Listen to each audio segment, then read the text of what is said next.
প্রিয় দেশবাসী, আপনারা জানেন আমরা ৫৫তম মহান বিজয় দিবস উদযাপনের দ্বার প্রান্তে আছি। আর মাত্র ২-৩ ঘন্টা পরেই বাংলাদেশের জন্ম ৫৫তম বর্ষে পদার্পণ করবে। এর মাধ্যমে বাংলাদেশের যেই অর্ধশত বছরের ইতিহাস, সেই ইতিহাস সম্পর্কে আমরা নতুন করে আলোড়িত করার এবং চিন্তা করার সুযোগ পাবো যে ৫৫ বছরে আমরা কি পেলাম, কি চেয়েছিলাম, কতটুকু হারালাম, কতটুকু পেলাম। তো ডাকসুর উদ্যোগে আমরা আজকে লিলি বিউটি সোপ, যার অ্যান্টি এজিং গুণ তারুণ্য ধরে রেখে ত্বকে করে উজ্জ্বল, তারুণ্যময় উজ্জ্বল ত্বকের জন্য। রিমার্ক 2 দিন ব্যাপী আলপনা উৎসবের উদ্বোধন করেছি।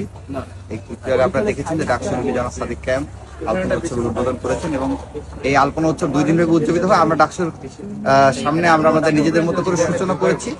এটি দেশব্যাপী আমরা দেশবাসীর কাছে আহ্বান জানাচ্ছি যে আপনারা স্বতঃস্ফূর্তভাবে এই আলপনা উৎসবে অংশগ্রহণ করেন এবং নিজেদের মতো করে আপনারা স্কুল, কলেজ, বিশ্ববিদ্যালয়ে, আপনাদের ঘরের আঙিনায়, বাড়ির আঙিনায়, হল প্রাঙ্গণে স্বতঃস্ফূর্তভাবে আলপনা অঙ্কন করুন এবং আলপনা অঙ্কন করার মাধ্যমে আমাদের যেই আলপনা নিজের সংস্কৃতি রয়েছে, আমাদের জুলাই বিপ্লব, আমাদের মহান স্বাধীনতা দিবস, মহান মুক্তিযুদ্ধ, এই বিষয়গুলোকে ফুটিয়ে তুলুন। পাশাপাশি আমাদের স্বাধিকার আন্দোলনের যারা অগ্রপথিক রয়েছেন, শহীদ আবরার ফাহাদ, ফেলানি সহ আরো যারা যারা রয়েছেন এবং যাদেরকে এই খুনি ফেসিবাদী হাসিনা অন্যায়ভাবে হত্যা করেছে, সেটি হতে পারে বিশ্বজিৎ থেকে শুরু করে যারা যারা নির্মম খুনের শিকার হয়েছেন, প্রত্যেককে আপনারা স্মরণ করবেন এই আলপনা এবং গ্রাফিতি অঙ্কনের মাধ্যমে এবং তাদের চিন্তাকে জাগরুক করবেন। বিশেষ করে আমাদের উসমান হাদি, যিনি জুলাই বিপ্লবের সন্তান, তার যে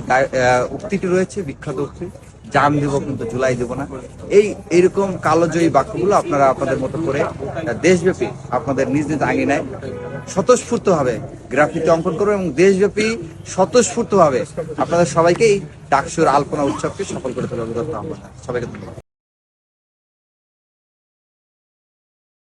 লিলি বিউটি সোপ, যার অ্যান্টি এজিং গুণ তারুণ্য ধরে রেখে ত্বকে করে উজ্জ্বল, তারুণ্যময় উজ্জ্বল ত্বকের জন্য। রিমার্ক